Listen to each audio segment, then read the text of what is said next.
Bonjour à tous, nous allons commencer cette introduction au rigging avec les notions de groupe et de parents. Je vais commencer par créer quelques cubes. Alors ce cube va être le premier cube, je vais en faire une copie, CTRL D, je déplace la copie et SHIFT D pour en faire plusieurs. Alors là j'ai un total de 5 cubes. Alors je vais commencer par le parent. Alors le parent, ce que ça va faire, je vais prendre le cube 1 comme étant le parent de ces 4 autres cubes. Alors pour ça, il y a un ordre de sélection. Alors ce qu'on fait, c'est qu'on choisit d'abord les enfants et en dernier le parent. Et une fois qu'on a fait ça, je vais aller dans Edit et là je vais choisir Parent. Et on peut voir qu'il y a un petit P, donc je pourrais retenir que le raccourci clavier pour cette fonction, ça va être P. P comme parent. Là c'est fait. Alors qu'est-ce qu'on a dans le Outliner?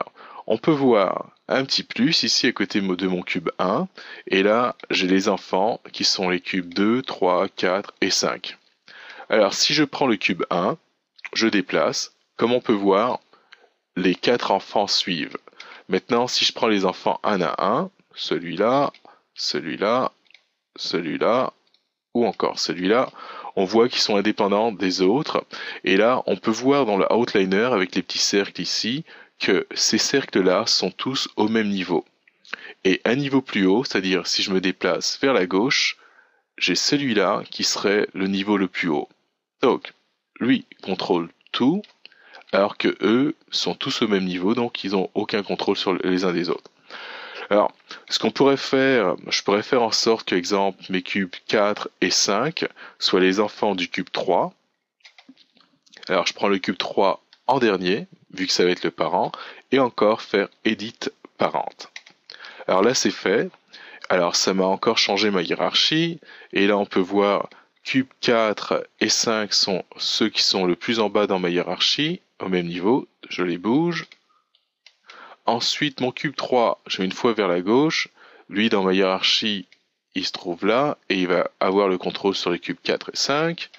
Et là, je continue à monter, le cube 3 est au même niveau que le cube 2, comme on peut le voir. Donc cube 3, cube 2, et tout en haut, on a le cube 1.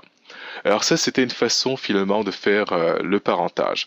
Je vais faire quelques undo, de façon à peut-être avoir ce que j'avais au début, si c'est possible.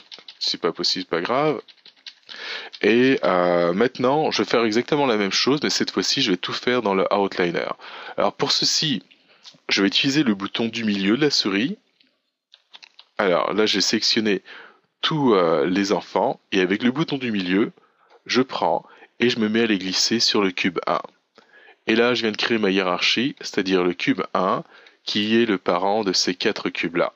Alors ensuite, ce que j'ai fait tout à l'heure, c'est que j'ai pris les cubes 4 et 5, que j'ai mis comme enfant au cube 3. Alors pareil, je prends 4 et 5, et là j'appuie sur le bouton du milieu de la souris, et je me mets à glisser, et là je viens de me créer encore exactement la même hiérarchie. Alors, ce que je veux vous montrer par rapport à cela, c'est-à-dire au niveau du parentage, je l'ai fait en utilisant le menu, c'est-à-dire Edit Parent, en prenant la bonne sélection, c'est-à-dire la sélection, je la répète, c'est toujours les enfants en premier et les parents vers la fin. Ensuite, je vous ai montré qu'on pouvait le faire avec le Outliner, directement dans Outliner, c'est-à-dire je sélectionne les enfants et je me mets à les glisser sur le parent que je veux. Et cette chose que je suis en train de faire, c'est-à-dire dans le Outliner, je pourrais aussi le faire dans le hypergraphe. Alors le hypergraphe, je ne sais pas si vous l'avez déjà ouvert, mais juste pour vous dire que ça va être quelque chose qui va pouvoir se faire. Donc là, je vais dans hypergraphe, hiérarchie, ou encore hierarchy en anglais. Et là, ce que je peux voir dans cette nouvelle fenêtre qui est le hypergraphe, je me retrouve encore à voir les mêmes notes, c'est-à-dire mon cube 1 ainsi que les 4 cubes enfants. Et si je prends ces deux-là, avec le bouton du milieu, je me mets à les glisser sur le cube 3. D'ailleurs, on peut voir le petit plus qui est présent. Et là, je viens de changer ma hiérarchie, donc le cube 3 est maintenant parent des cubes 4 et 5. Alors je vais fermer la fenêtre, ou peut-être la déplacer sur le côté, pour l'instant, pour vous montrer que j'ai encore refait le même exemple, mais cette fois-ci en utilisant le hypergraphe.